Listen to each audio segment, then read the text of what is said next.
let's start talking about some forensic accounting techniques. So as we're getting started with this talk, I enjoy forensics. That sounds really exciting. Accounting, that sounds really not exciting. But this should be an exciting talk on average. So we got that going for us. As mentioned, my name is Kevin Feasel. I am a Microsoft Data Platform MVP out of Durham, North Carolina, where I run a predictive engineering team. I also have a blog called Curated SQL. Every day, I try to link to 5 to 10 interesting articles on topics all across the data platform space. That's curatedsql.com. We're going to talk a fair bit about something that really did happen here in the Raleigh, North Carolina area. So Raleigh and Durham are cities right next to one another. It's all part of the same the triangle area. Well, in Wake County, which is where Raleigh, the capital of North Carolina, is, there was an issue with the Wake School's transportation department. And turns out that there was a fair amount of fraud. What was happening was that there was an auto parts company who was working in conjunction with several county employees to defraud the county of approximately $5 million over a multi-year period. I say approximately because, frankly, we don't know exactly what the number is. We'll never find that out. In the end, several participants ended up getting jail time as a result of this. Incidentally, this went up to the highest levels of the county organization. So there was a fair amount of fraud going on here. The auto parts company had to pay back $5 million, which is where we got that number from. And they also had to pay a $2.5 million criminal fine. So pretty good amount of money paid back to the county as a result of this organized theft. We're going to cover some of the different types of tools and processes that were used to uncover that fraud. And we'll also talk about other things that forensic accountants use, because it turns out that in a lot of these cases, we're going to help understand our data in a better way as a result of this. So I'll return to this case study a few times, and we'll also talk about other techniques as well. Now, I don't expect that you're going to go back to your office on Monday and uncover a massive ring of fraud. I hope not. I mean, unless that's your job, in which case, good luck. But for most of us, we don't work at organizations where there's enormous amounts of fraud going on, hopefully. However, the principles that we're going to talk about here absolutely do apply, and they apply to the concept of knowing your data. In a lot of talks about data, you will hear the presenter say, you really have to know your data. And sometimes the presenter will give you some techniques to help understand it, but this will always be secondary to their primary topic. Knowing your data is assumed. It's assumed that you're going to understand how your data looks and all of the mechanisms behind how it works.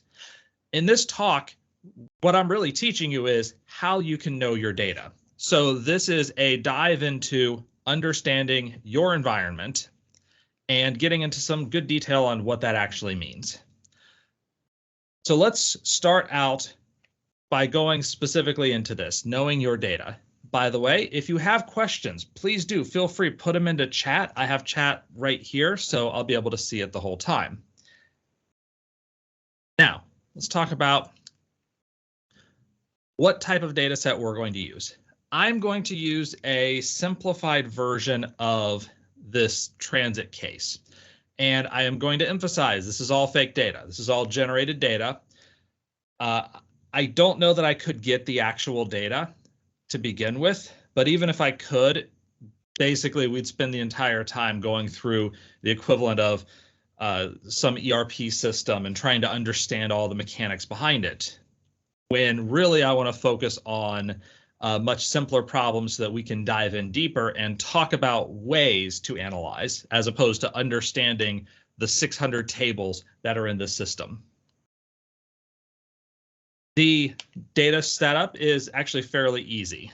We have a few tables here, and we have employees who enter line items. So a line item is tied to a bus.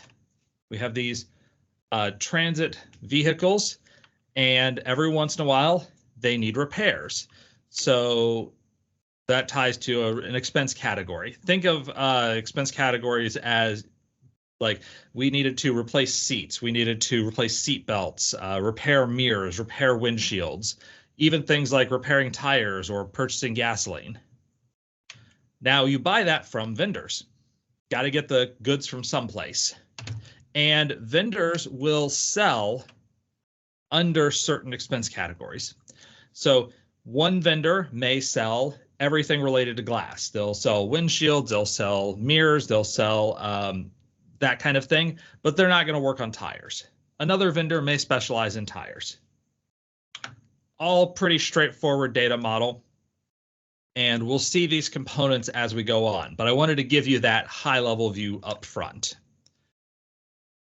So our scenario, we specialize in audits of government agencies, and our latest assignment is to review some county transportation agency.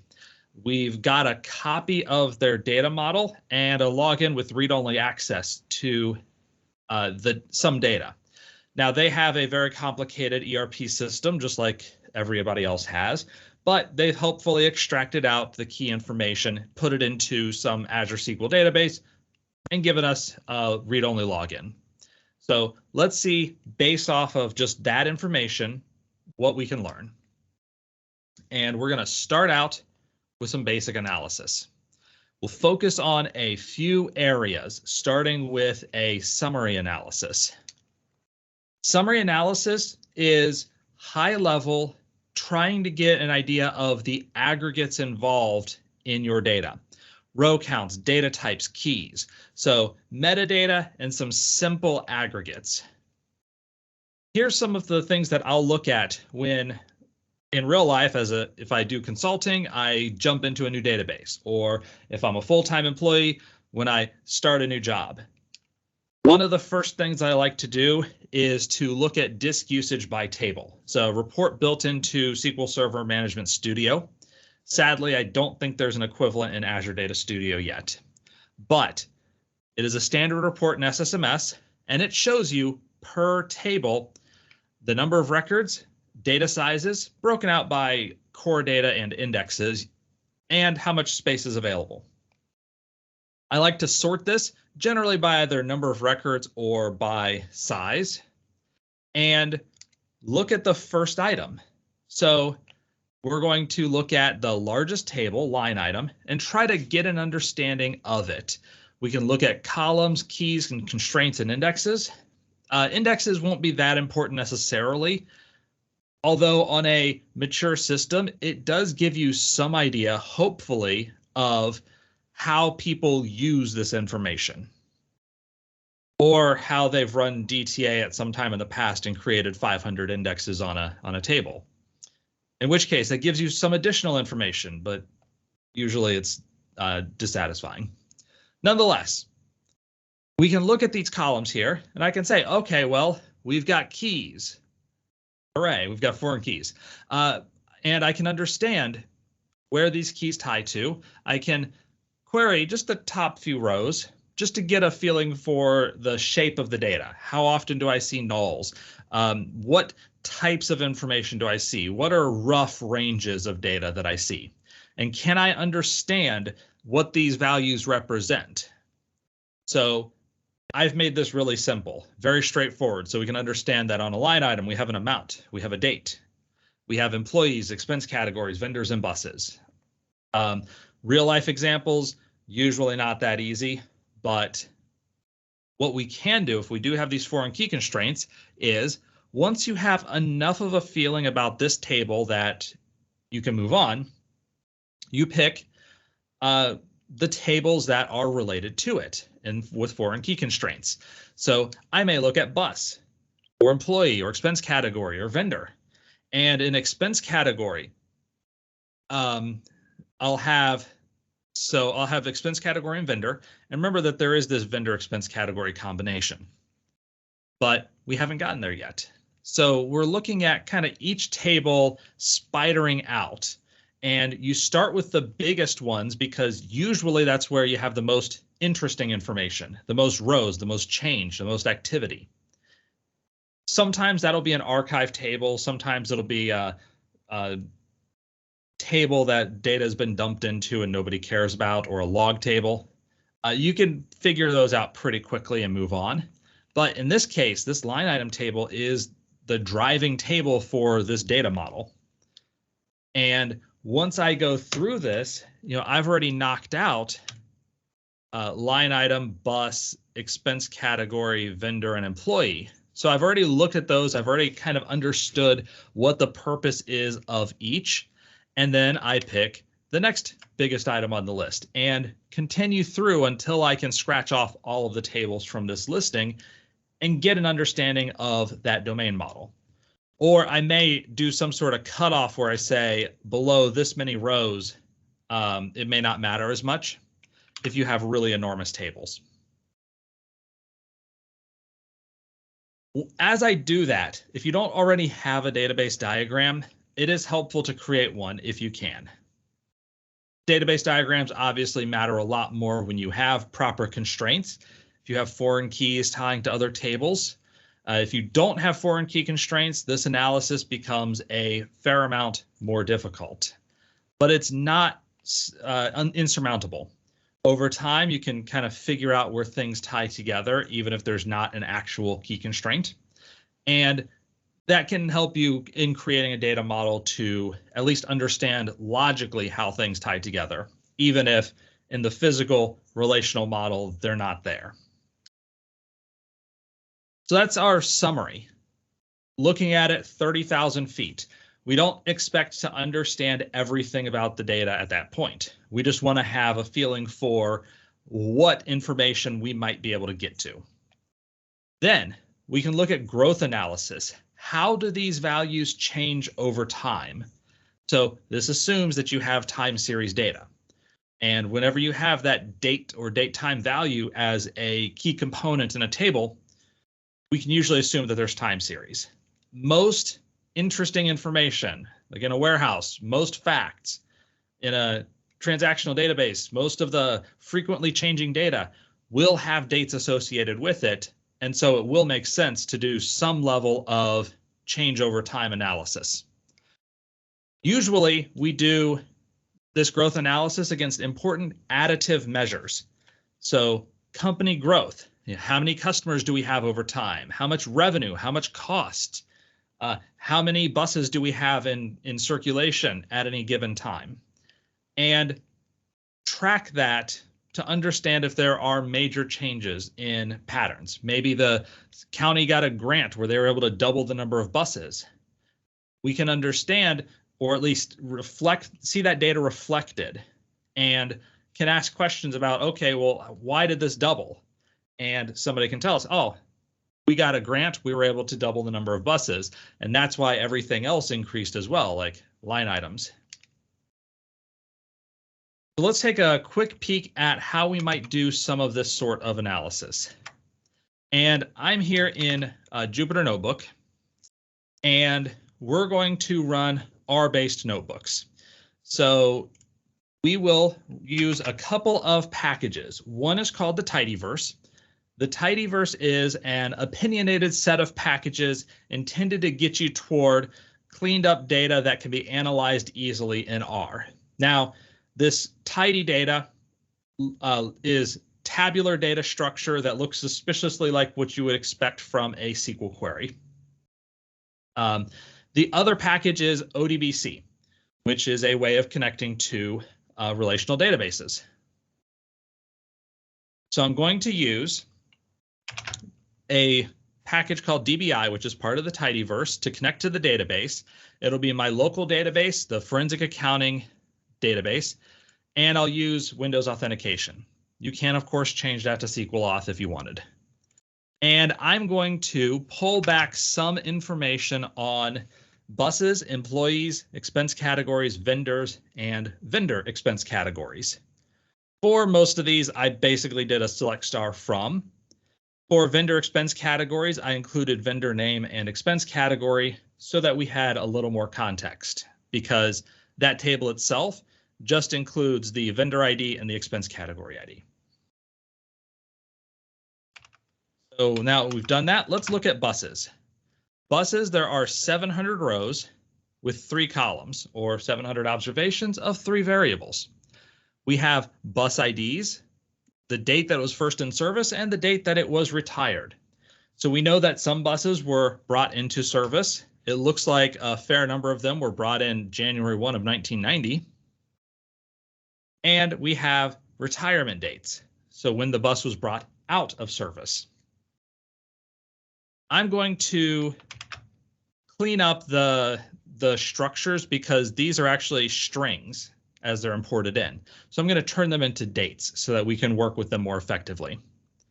I'll use summary to get a quick 5-number summary of information about the buses. We'll use head to get the first few records of buses. And I want to figure out how many of the buses are currently active. That is, you don't have a retirement date. So that's what this cell is doing. For our summary, we have, this is called a 5-number summary, except in R it's really 6 numbers. So you have the median, which is the 50th percentile. You have the minimum and maximum values. You have the 25th and 75th percentiles. So that's your 5-number summary.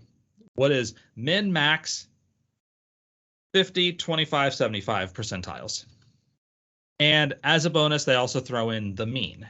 And so that you can see how far off the mean is from the median to give you a feeling for skewness. Date first in service, the earliest is 1990-01-01. The latest, it looks like there were some buses brought into service January 1 of 2018. Retirements, first ones were retired in 2000. Looks like latest ones retired in January of 2018. 344 buses do not have a retirement date. So there are 344 that have not been retired. Actually, there we go. Employees. If I just type employees, this will give me a review of this data frame. And employee name, first name, last name. So we've got 12 employees at the county. I don't know anything about them except for their names. Expense categories. We have 28 expense categories in this data set, and these are the types of operations, the types of things that are related to buses. So everything from fuel, signs and decals, we have video cameras, seat repair, wheelchair tie downs, a lot of different things that may break or need repaired on a bus. And we have 15 vendors who do this type of work. So all of these categories are real. All of these vendors are not real. And we have vendors who perform some activities.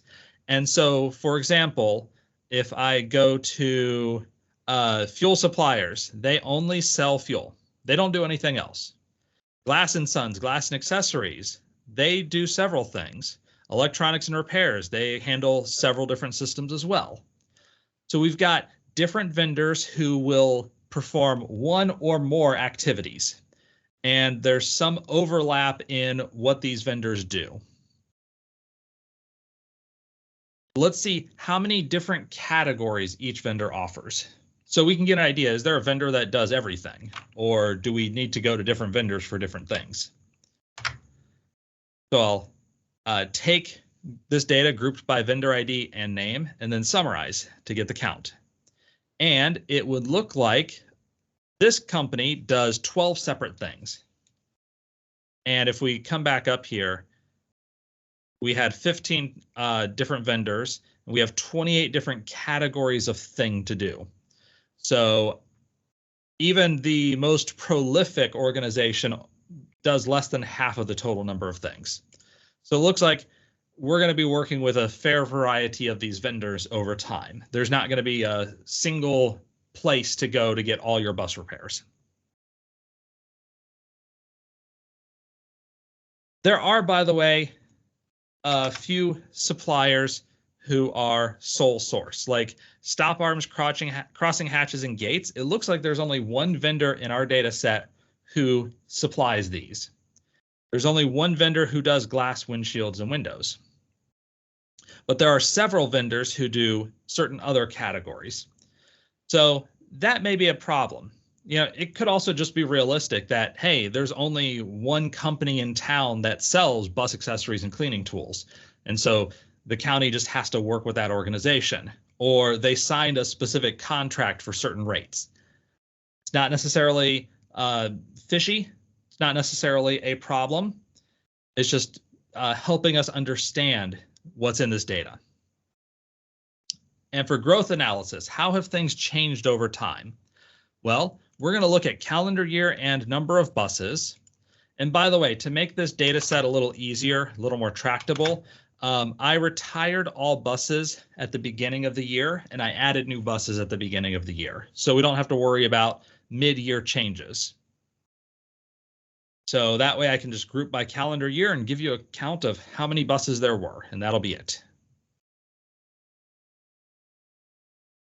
And if I plot this data using ggplot, I'm going to have the points, which is the scatter plot, and I'll also have a line that ties all this together, and this will show by calendar year how many buses there were.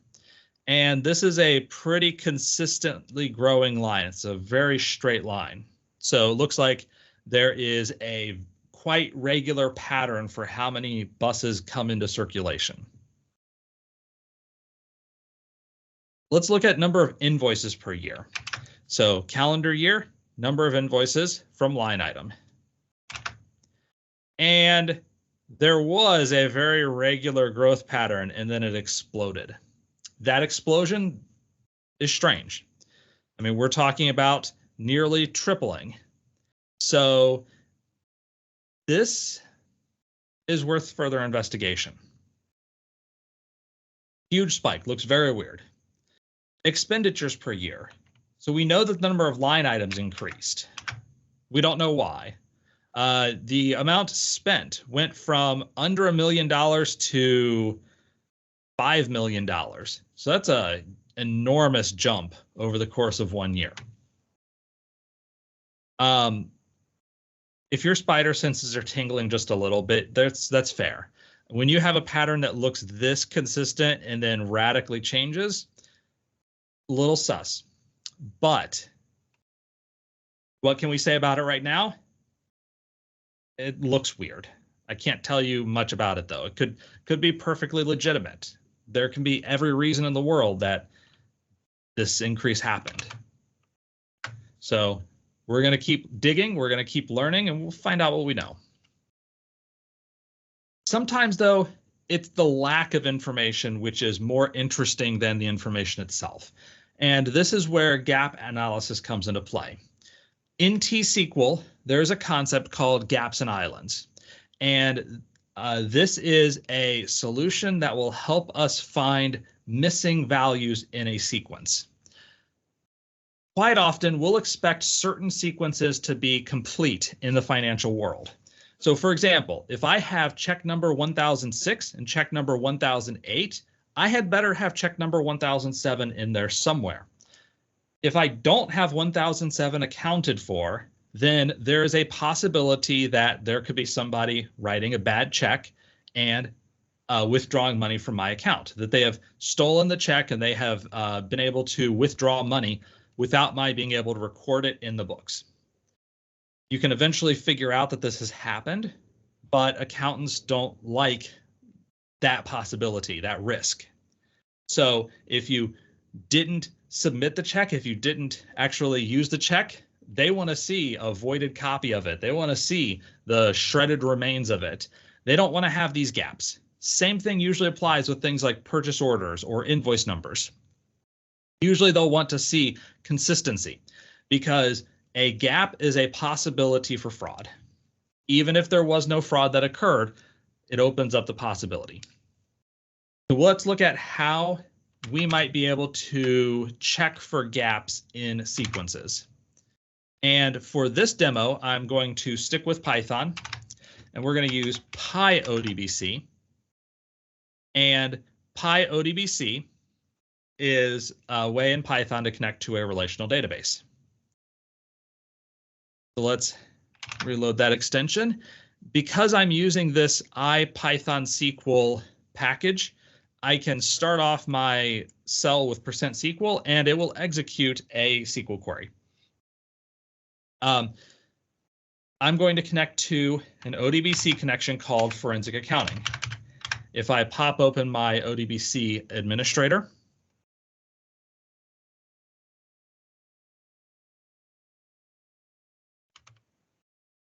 I might be able to see it right here.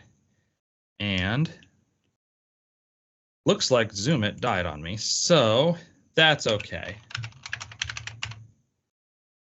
We won't be able to zoom it now, but I have a forensic accounting in there. And what we'll do is write a SQL query. We'll look at the current line item, and I want to look at the next line item.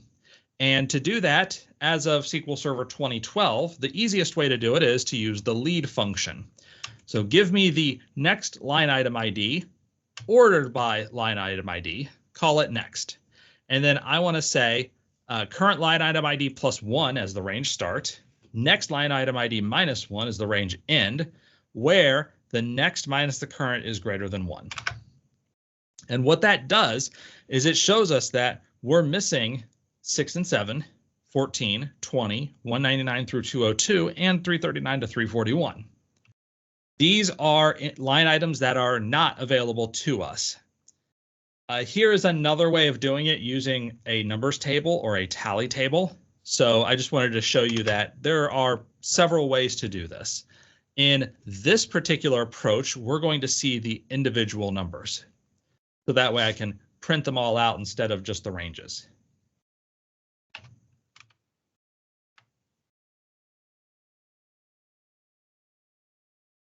As a quick warning to you, invoice numbers, check numbers, other things that need to be in sequential order. I do not recommend using identity integers or sequences for this, because if you roll back a transaction, that identity value, that sequence number, is lost forever.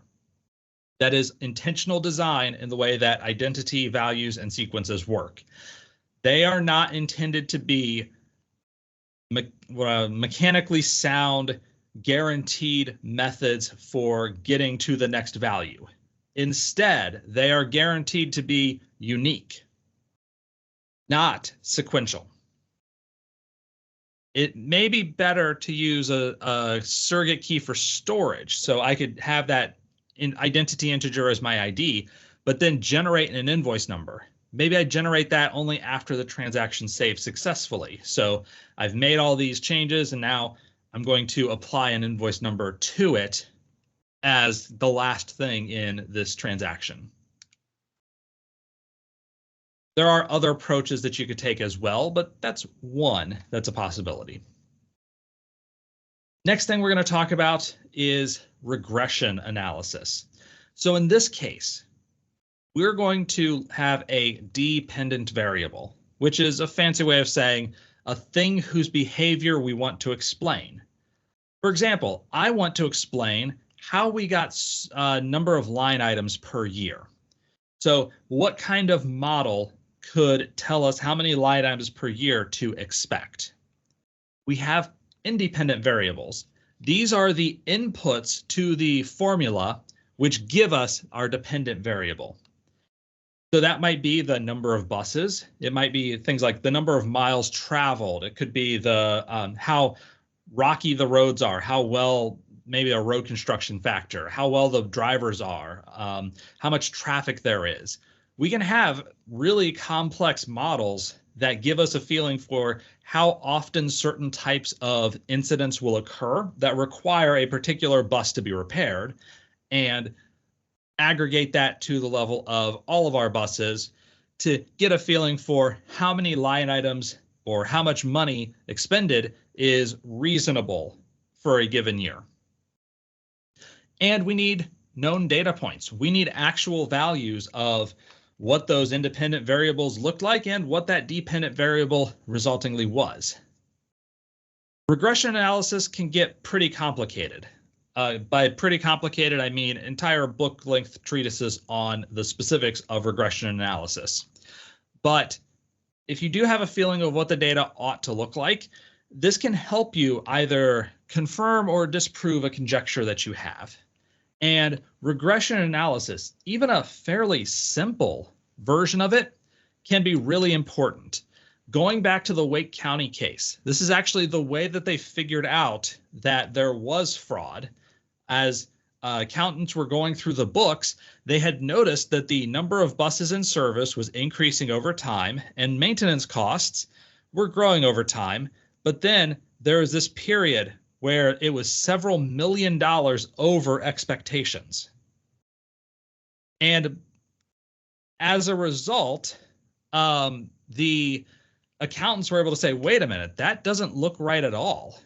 And accordingly, they started digging in deeper for this particular year and eventually found out about the incidences of fraud, that was all tied to this one organization. So they were able to look at that, narrow down the focus and say, yeah, I think there is something here.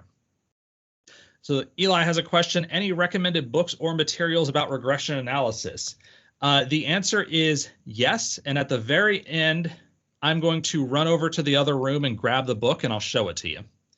So I do have a book. It is actually a full textbook, but it is, I think, one of the best jobs of describing regression in depth. It's actually an econometrics textbook. So let's go into another demo here talking about regression. I'm going to use the same packages as before, connect to the same server as before. And this time our SQL query will be a little bit more complicated. So let's talk through it real briefly. We're going to look at bus details. So how many buses did we have for each calendar month and year? And then expenses for each calendar month and year. When it says first day of month, that is an actual date. So for each calendar month and year, how many invoices did we have for that month? And what was the total invoiced amount for that month? And we're joining buses and expenses together to get that information. So let's summarize that data and take a brief look at that data.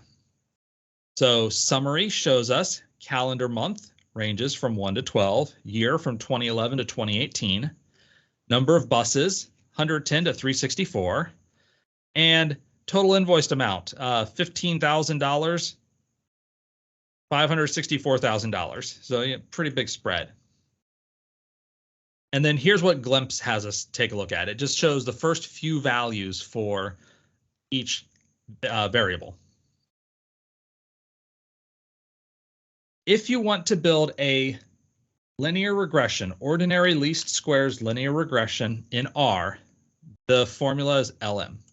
And then the function is LM, and the formula says that your dependent variable depends on independent variables. If you have multiple variables, you would say like plus whatever. So we're going to start out with a really simple regression. Total invoiced amount depends on the number of buses. As you have more buses, you should have more expenditures. And if I look at this formula, a couple of things that we're going to see. There's this adjusted R squared. This R squared is also known as the coefficient of determination. For a linear regression, it is approximately how well that line fits the data. And 0.28 is that's not a very good score.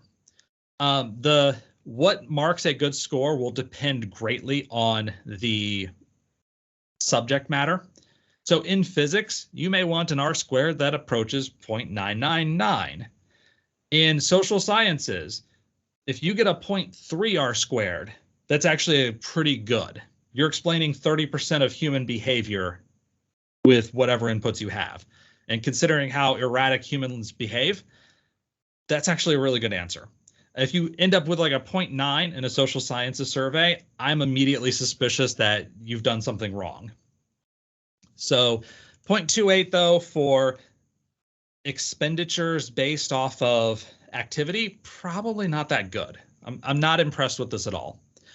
But what it does say is that the number of buses, as you increase the number of buses by $1, you add $926 to the amount that you spend. But if you have 0 buses, you have a negative 130K. So that this whole formula just doesn't really fit well. Let's take a quick look at what's going on with this data. And if I plot the expenditures, number of buses versus total invoiced amount, and I'm going to use a smoothed lowest curve. This is why we're having so much difficulty. It's trying to draw a straight line, except that there's this point right here where it seems like there's just an enormous difference in the invoiced amount.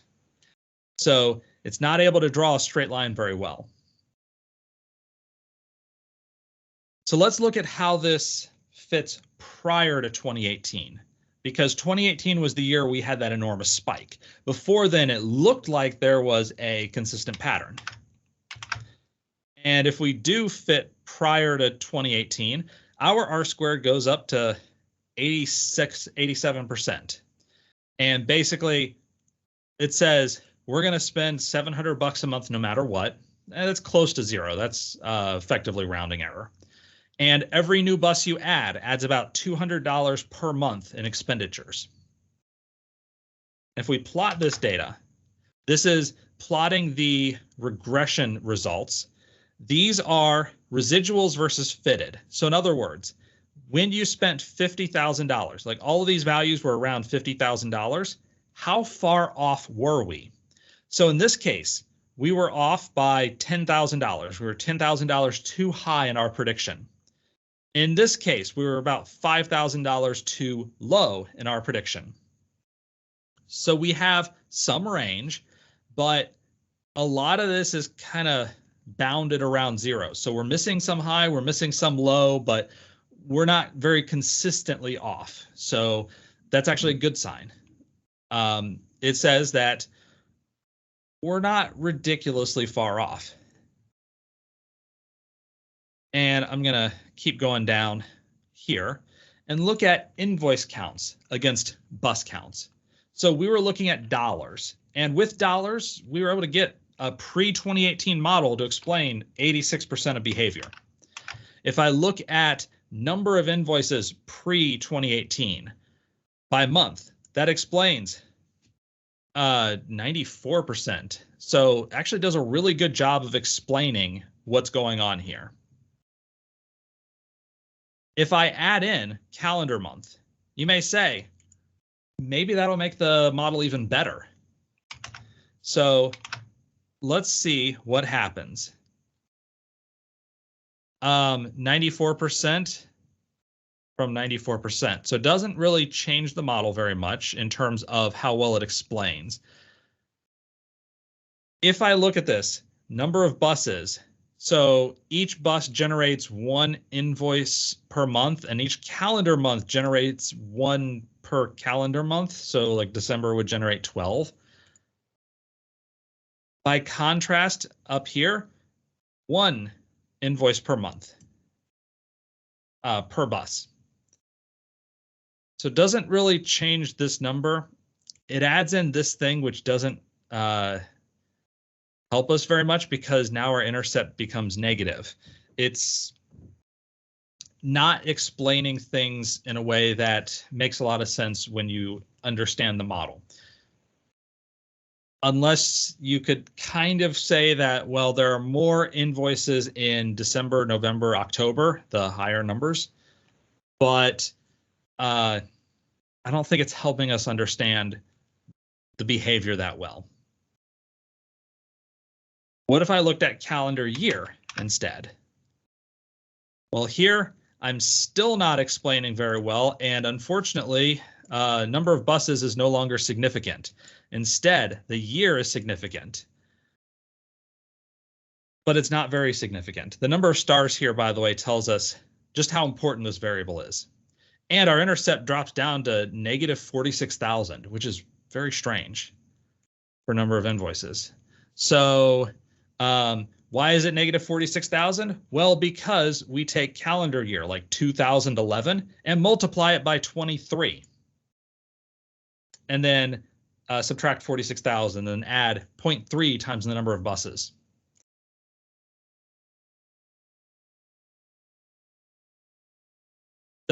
Logically doesn't make much sense. And also, there's a concept called multicollinearity, where two things work in conjunction. They raise in conjunction, they drop in conjunction. And what we find out is that the number of buses is very much collinear with the calendar year. And I can tell you that because we go back to this chart of number of buses versus calendar year, and it's a straight line. So both of these things are moving in exactly the same direction at the same level each year.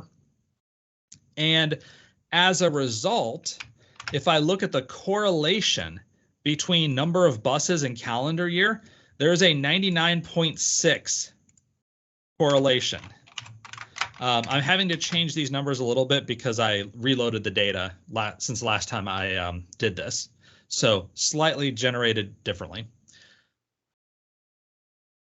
What this high correlation is saying is basically, look, you can use number of buses, you can use calendar year, but if you try to use both, this model is going to get confused, not know to which to assign what particular values, and you can end up in a scenario where neither of these looks significant, even though in our simpler model, we had number of buses being prime significance. So this is an extreme scenario, but multicollinearity is common enough that it is worth thinking about. And if I want to look at annual data, so instead of per month data, maybe I look at kind of a higher level and try to generate more information that way. At an annual level, I can get the number of invoices based off the number of buses almost perfectly. It's almost like this data was artificially generated or something. So we take the number of buses. Each number of bus gives us approximately 12 new invoices per year, or roughly one per month. And if I plot this and I have our regressions, mind you, this is pre-2018, before the weirdness. We don't have many data points, but we can see that it's actually really tightly fitting, where we have 1,500 to 4,000 invoices, and we're off by 75, maybe 100. So very small percentage off, 2%, 3% off. And if we add in 2018 data, what does that do to us? We drop from 99% to 46%. That is a huge drop year over year. And one last thing that I want to do. I want to figure out, in the event that our 2018 data were generated using the model prior to 2018, where it seemed like it was almost clockwork, what would the data have looked like? So we predict, using this pre-2018 model, the expenditures for calendar year 2018, and it expected 4,370 invoices.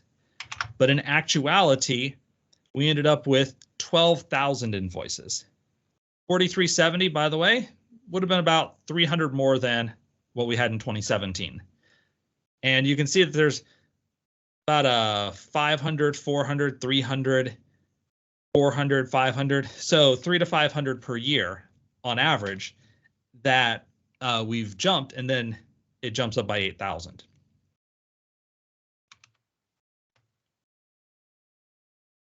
Let's talk cohorts very briefly. So far, we've looked mostly at higher level aggregations and sometimes slicing it one way, by customer, by vendor, by group.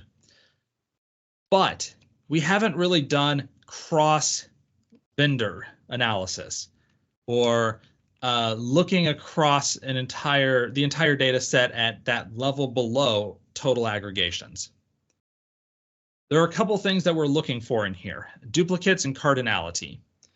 For duplication, you might find some things that are in there twice or three times that shouldn't be there at all. And it could show where a unique key should be in order to fix application errors.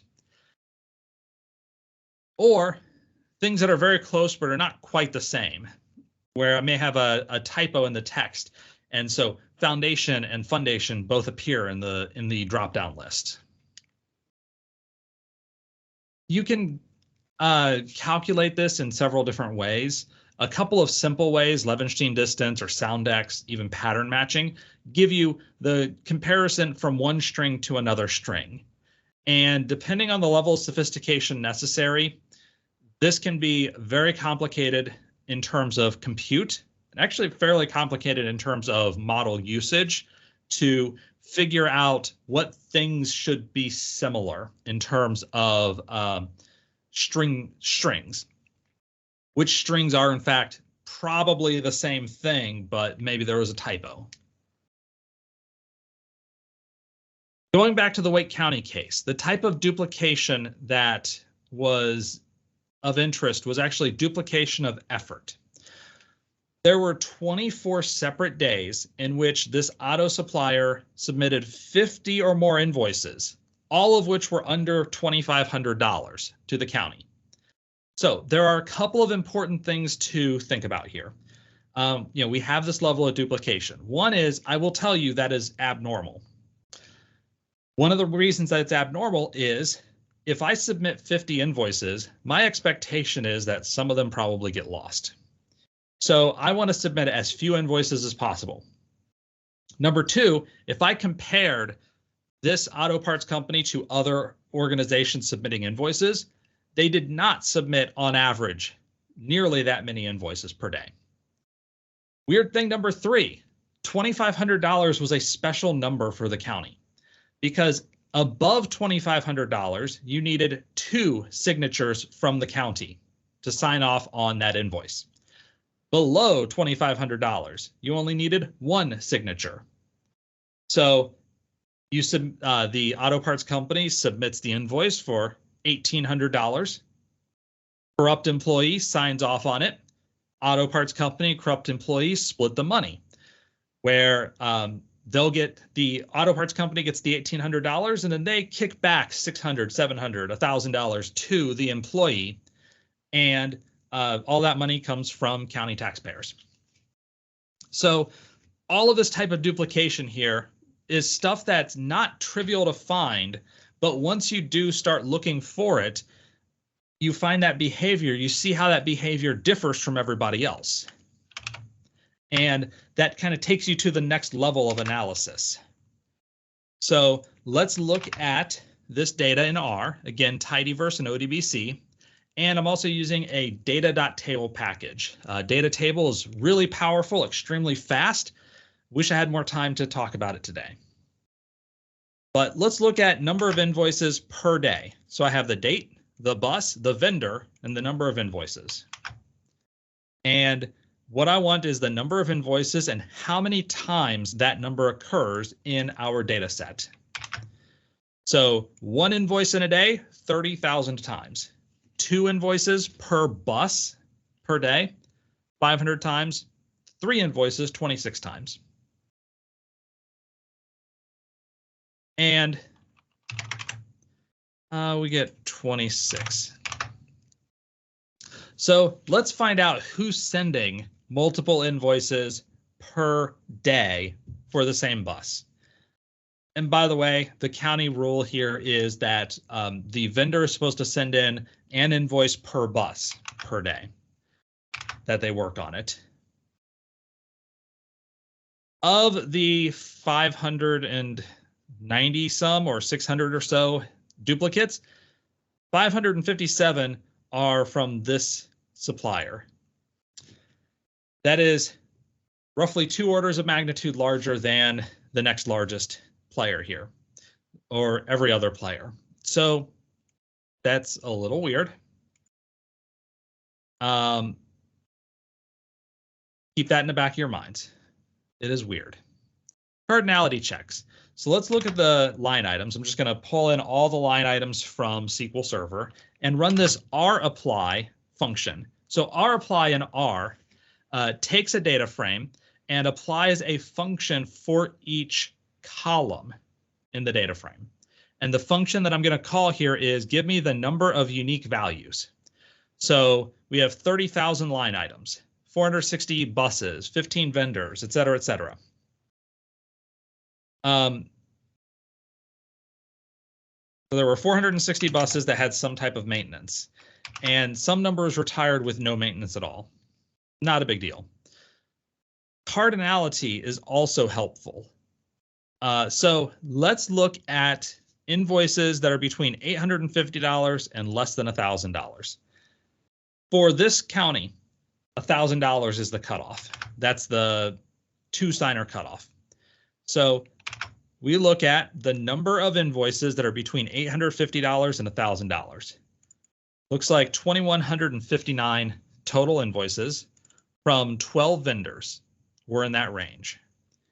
And let's take a look at that data, getting it by vendor.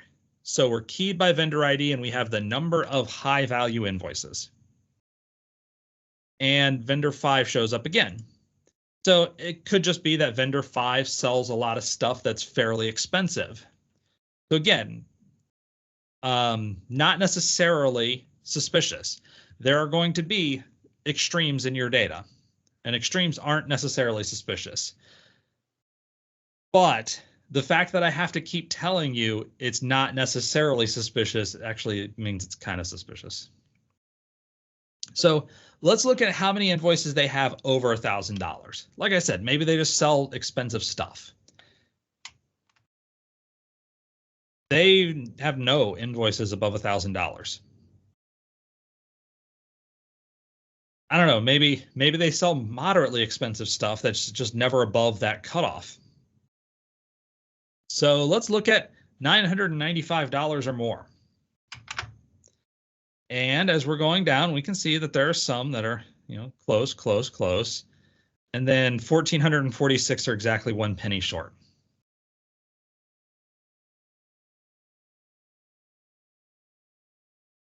As a pro tip, if you're going to commit fraud, don't be this blatant. On the plus side, most people who commit fraud are actually this blatant. So, we got that going for us. Let's look and pivot by high value invoices by employee. I want to see who's handling these invoices. And everybody handles some of them, but it looks like there are a few employees who are handling many more than the others. And if I filter just on that suspicious vendor, vendor number 5, we've only got 4 employees, each of whom handled 1,200 or so, or sorry, the combined of whom handled about 1,300 invoices. But for all I know, the agency basically says, you 4 handle these vendors, you handle these vendors, you handle these vendors. I don't know how they've got it set up. So let's figure that out.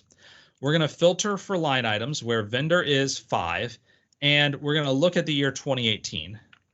It turns out that actually everybody has worked with vendor 5, but some people have worked with vendor 5 especially frequently. Incidentally, this is in 1 year with 1 vendor, 2,100 separate invoices. So they're handling 6 to 7 invoices per day just for that 1 vendor. And by contrast, everybody else, they handle roughly 2 a month, 1 a month. Enormous difference. So let's dig into this vendor some more and pull back in line item data. Here's a gentle reminder of why we're looking at what we are. This was the spike of invoices from 2011 to 2018. It's a very flat line until it became not a flat line. And if we break it down by time, so I'm going to give you a box plot by month, and this is the number of invoices by month and by year.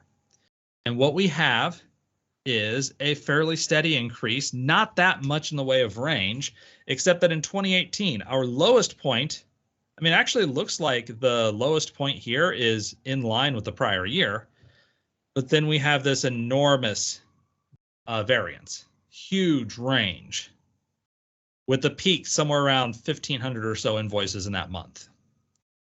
So big increase in range and a huge spread. If I lay out month to month on a scatter plot, we can actually see this even clearer. We have this very linear growth, and then it just shoots up. We have a period of extremely high values. It drops down, and the last couple of points in the year look like they're right back in line with everything else. So if I break this data out just for the year 2018, so that we can see it more clearly, January, November, December look like they're kind of in line with our expectations. But then from March until September, just everything went to crazy town. So let's break it out by expense category. So here's a box plot, logarithmic dollar scale. So this is looking per expense category and trying to plot. And I'm looking particularly for these outlier values, outliers that are high. And we have windshield wipers and parts. We've got mirrors look like they're high, lights and reflectors, glass, windshields, and windows. So we've got some extreme outliers in those 4 categories. For the rest of them, we've got outliers. Usually the outliers look like they're a little low, but you know, don't want to pretend that there's no such thing as an outlier anywhere else. Outliers are normal, but given that we're starting to see some weird patterns, let's look at these high outliers and see if there's anything we can figure out from there. So I'm going to look at expense category and the average expenditure per month. And this is mean invoice amount. So we've got some major size differences in vehicle repair labor, but hey, that actually makes a lot of sense.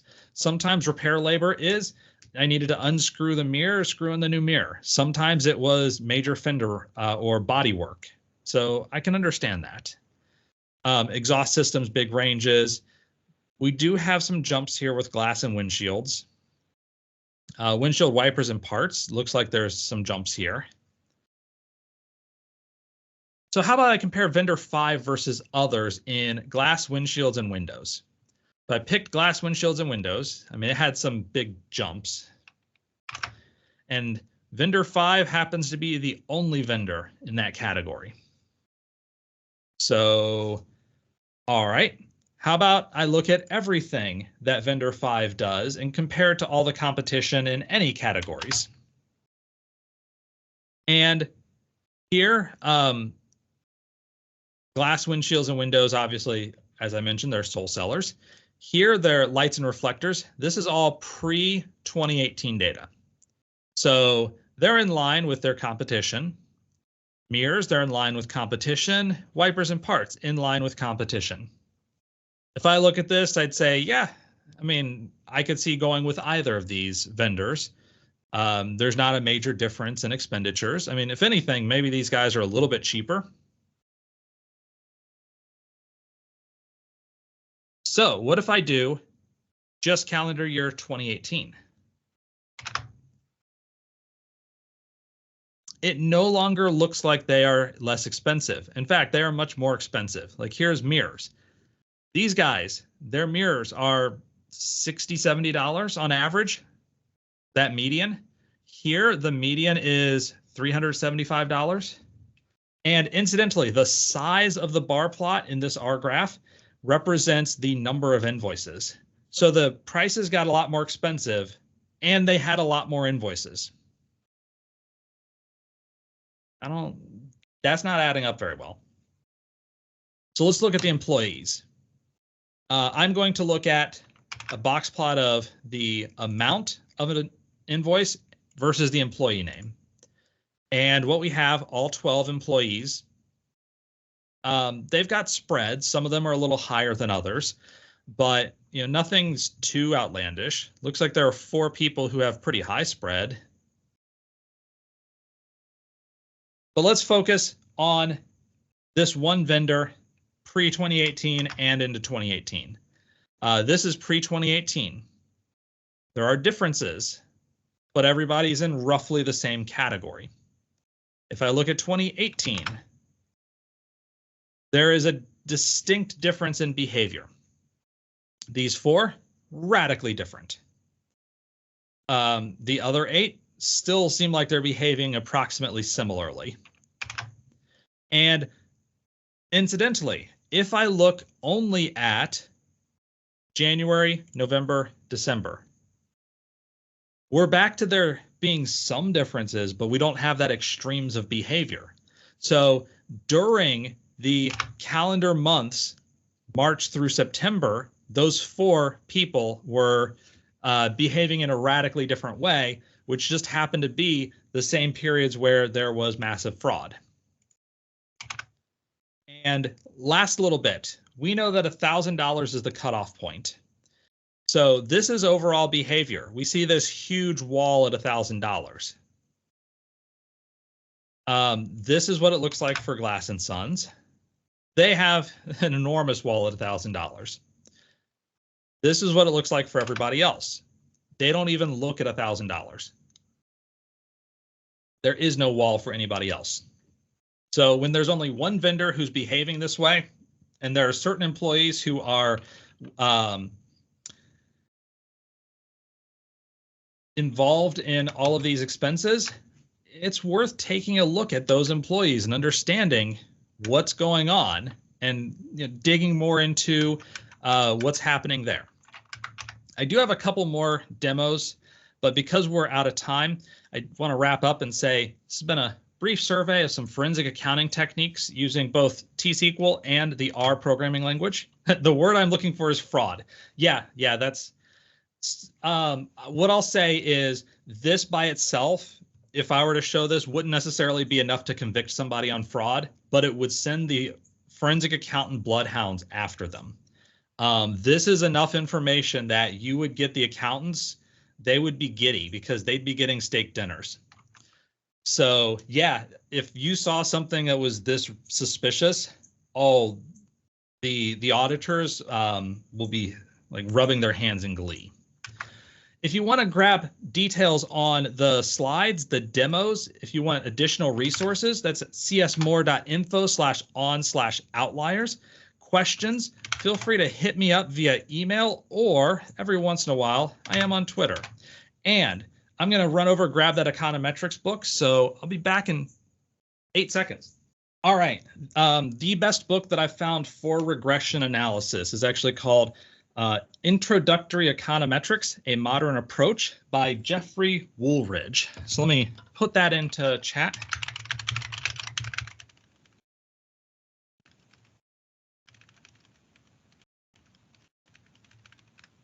And it goes into a lot of detail, starting out with simple linear regression, gets into some major detail on lasso and ridge regression, goes to nonlinear multivariate regressions. There's a lot of detail in the book. It is intended to be a undergraduate level semester long course, but if you really want to dig into regression, that I think is the most approachable, interesting academic work that I found on the topic.